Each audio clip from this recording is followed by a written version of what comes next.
Ever been on a roadside attraction that felt wrong? Picture a clown smiling as chaos unfolds.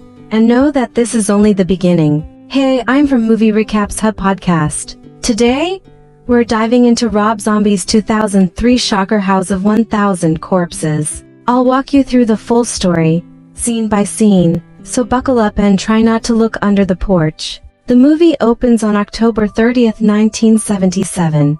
At a tourist attraction called Captain Spaulding's Museum of Monsters and Madmen, which doubles as a gas station and a fried chicken joint. Inside, the owner Spaulding is dressed as a clown, chatting with a friend. The friend takes the bathroom keys and goes to relieve himself just as two masked robbers burst in. They point guns at Spaulding and demand money. Spaulding is calm. He mocks and insults the robbers. One robber drags a man out of the bathroom, only to be recognized and ridiculed by his supposed victim. Frustrated, both robbers take off their masks, and Spaulding laughs at them. Suddenly a masked figure knocks one thief down and Spaulding shoots the other dead. When one robber is still alive, Spaulding finishes him off. Hours later we meet Jerry and Bill, two guys traveling cross-country.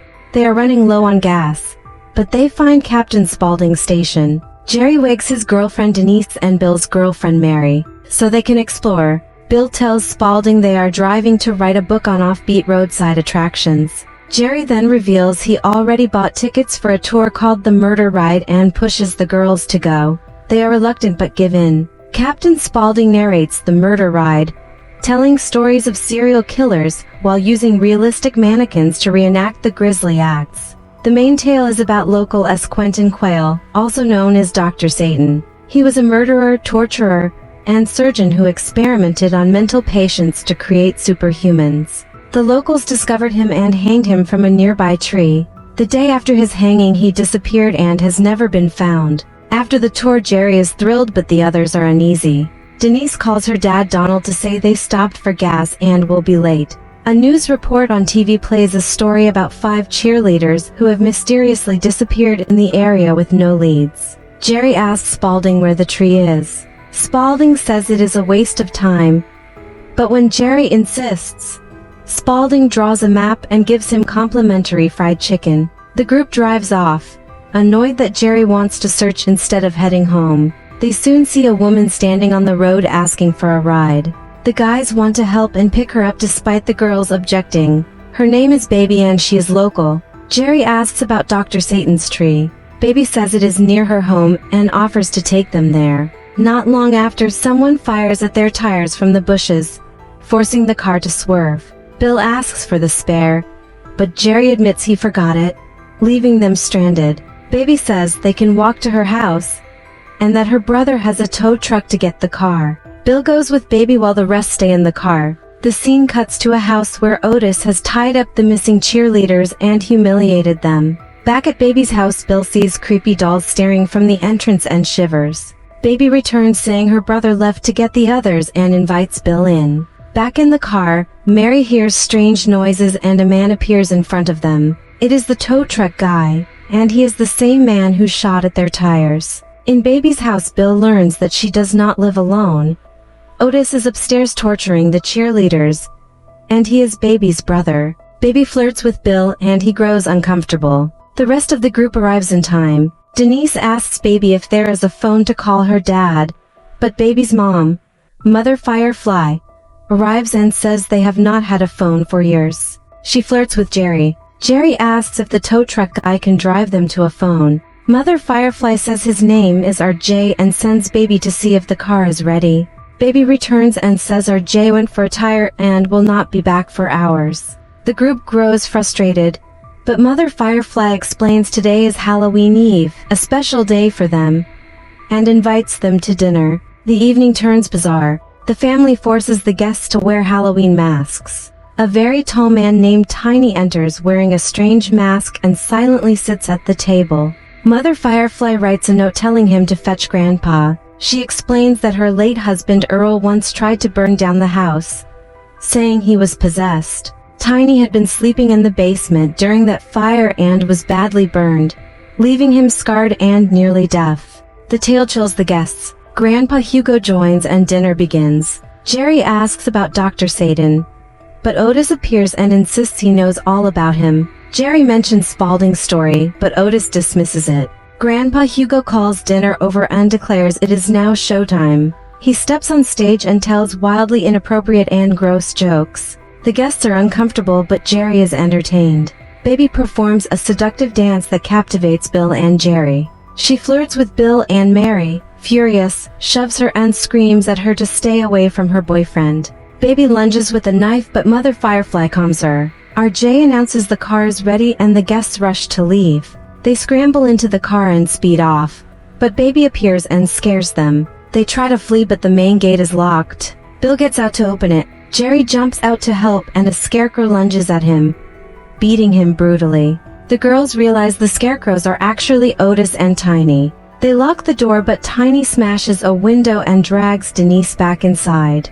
Otis smashes another window and Mary screams. The next day, on Halloween, RJ disposes of the group's car while Donald calls the sheriff to report Denise missing. She had been at Spaulding's and was supposed to be home by 11 p.m. The sheriff promises to investigate, but blames heavy rain for possible trouble on the road. Mary wakes up bound and gagged in a chair and screams. Otis enters and tells her to stop because he is working. He removes the gag but warns her not to be loud. She asks where Bill is and Otis says Bill was a perfect specimen. We flash back to Otis and Baby torturing Bill and cutting off his limbs while he was tied up. Mary pleads to see Bill and sees a horrific sight. Bill is dead. His upper limbs have been replaced with the arms of corpses and his lower limbs have been replaced with the fin of a large fish. Mary refuses to accept it, but Otis insists and forcibly kisses her. Officers Weidel and Naish arrive at Spaulding's investigating Denise's disappearance. They show Spaulding a photo and he admits Denise and her friends were there. He says he gave them a map to the old farm where Dr. Satan was hanged and they might be lost. Weidel orders Spaulding to draw the exact map to the tree for their investigation. Spaulding complies. Denise wakes tied to a bed with her face smeared in bizarre makeup. Tiny brings cereal and she refuses it. He eats it himself while Denise pleads for release. Tiny frees her and lets her go, giving her hope. But Otis catches her and locks her in a cage with the cheerleaders.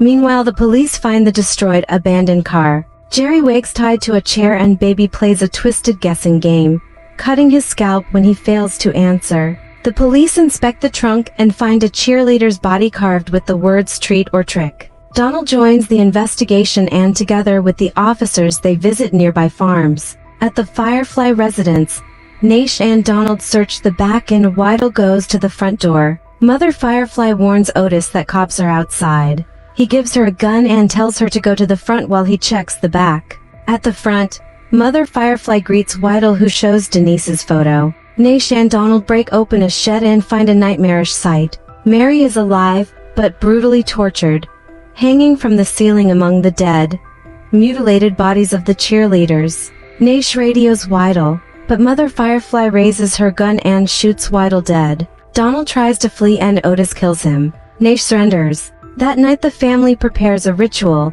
hanging Jerry, Mary, and Denise while they are dressed in rabbit costumes. Otis enters wearing Donald's skin to approach Denise, who screams. Otis says they deserve punishment for meddling and grabs Jerry. He warns Jerry that if he wants to meet Dr. Satan so badly, he will make it happen because Dr. Satan is real. They take the trio to a grave in the middle of nowhere. Otis tries to force Jerry into a coffin. Mother Firefly kisses him goodbye. Jerry pleads for freedom and promises not to tell anyone, but they throw him into the coffin. Mary breaks free and runs. Baby convinces Otis to let her go after her. Mary sprints to a cemetery of the family's victims. She begins to hear Baby's voice echoing and, while distracted, Baby jumps on her and stabs her repeatedly until she dies. Denise and Jerry are placed in a coffin together and lowered into an underground well-like cavern. Otis lowers a lamp and a record player that plays words in an unknown language. The coffin opens and zombie-like figures leap from the water and attack. Jerry is injured and overpowered while Denise fights them off and escapes. Denise crawls through underground tunnels filled with rotting bodies. She finds a door and opens it to a chamber made entirely of bones. The door slams behind her and a creature opens another door leading to a room where deformed men feast. Denise sees Jerry being tortured by Dr. Satan himself, revealed as a nightmarish demon cyborg operating on Jerry's exposed brain. Jerry dies on the operating table. Suddenly a massive monster with an axe appears.